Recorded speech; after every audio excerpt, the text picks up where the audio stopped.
देखिए ये dry paper है, अगर हम ड्राई पेपर को बर्न करते हैं तो ये जल्दी से बर्न हो जाता है, लेकिन हम वेट पेपर को बर्न करते हैं तो ये जल्दी से बर्न नहीं होता।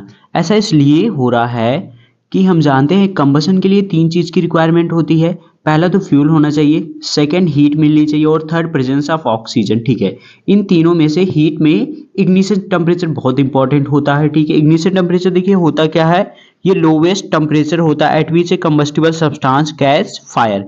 मीन्स जिस टेम्परेचर पर कोई भी कंबस्टिबल सब्सटेंस फायर को कैच करती है वही उसका इग्निशन टेम्परेचर होता है। वेट पेपर इसलिए नहीं बर्न हो रहा है क्योंकि वेट पेपर में वाटर प्रेजेंट है, वाटर हीट को एब्जॉर्ब कर ले रहा है जिससे पेपर का इग्निशन टेम्परेचर नहीं रीच हो रहा है। ठीक है, इसीलिए वेट पेपर नहीं बर्न कर रहा है।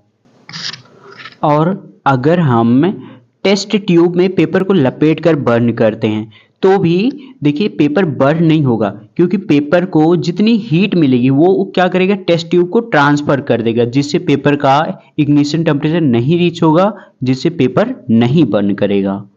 इग्निशन टेम्परेचर बहुत ही इंपॉर्टेंट है। ठीक है, किसी भी सब्सटेंस को बर्न करने के लिए हीट जरूरी है, लेकिन तब तक जरूरी है जब तक कि उसका इग्निशन टेम्परेचर रीच ना हो जाए।